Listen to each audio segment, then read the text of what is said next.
My name is Brian Steed. I'm a detective with the Homicide Division here in Portland.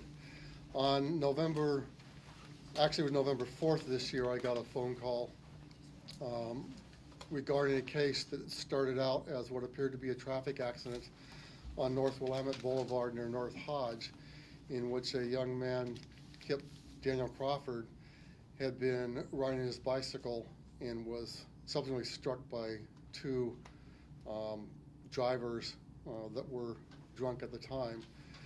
During that investigation, information came to light that led us to believe that Mr. Crawford may have been the victim of an assault or robbery just prior to having been run over by the cars, which started the homicide investigation. During our investigation, we found that Mr. Crawford had been riding appropriately on his bicycle in the eastbound bike lanes on Willamette Boulevard, and for some unknown reason, he wound up on the ground in the westbound lanes of Willamette Boulevard. There was a witness that reported seeing a person standing over Mr. Crawford on the ground in some sort of argument, confrontation. This person left the scene just prior to Mr. Crawford's having been run over by the cars.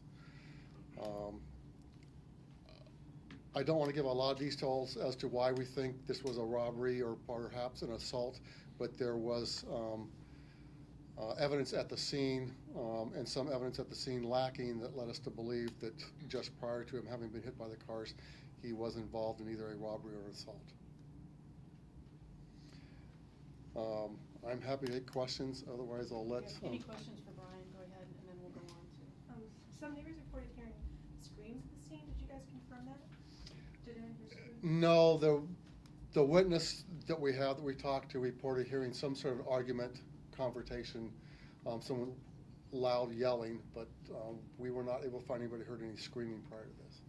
Do you know where Mr. Crawford was prior to being on his bicycle? As far as activities prior to that, Yeah. we know that he was a musician, so he played various gigs around town. However, he was not playing that night, but he was at a couple of different bars in North Portland at that time, just prior to the accident occurring. Do we think whoever possibly attacked him or robbed him was in a car or on foot, left the scene, either or? That we don't know. The witnesses that saw Mr. Crawford on the bicycle did not report seeing anybody in the area, no cars, no foot traffic, no other bicyclists, so that part is kind of a mystery to us right now. Are there any witnesses or any surveillance video inside the bars where he was prior to this that lead you to have any clues? No, there was no surveillance video that we were able to find in the bars where he was at that were helpful. And other than witnesses that put him at a particular bar at a particular time, no. So no altercation in the bar prior? No. And can you give us any sort of details about why you think it was a robbery? Was there stuff missing from his person, or was he beat up? There was physical evidence at the scene that led us to believe there was some sort of assault that took place, and there were some items that were missing that led us to believe that there was a robbery that took place. How frustrating is it for you as a detective to not be getting the answers that you want? This is a tough case. There's very little physical evidence. You know, normally in homicides you're looking at, DNA, blood evidence, physical evidence, those kind of things. The fact that he was run over by the cars and the injuries caused by that precluded any possibility of finding out if there was an assault prior to this occurring. So it's a tough case, and that's why we're here asking for the public's help, because there's not a whole lot of information and a whole lot of leads to go on at this point. Where was his bike found? His bike was not run over by these cars. The bike was parked off to the side? No, the bike was run over by the cars. It was also in the westbound lanes. So there were two cars that had hit then?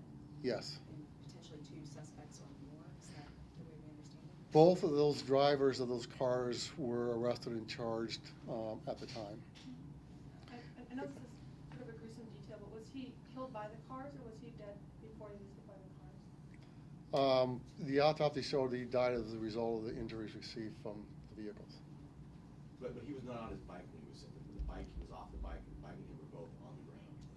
Yes, from the witness statements, the bicycle and Kip Crawford were both on the ground at that time. Do you have any estimate about how long he was on the ground between these assaults?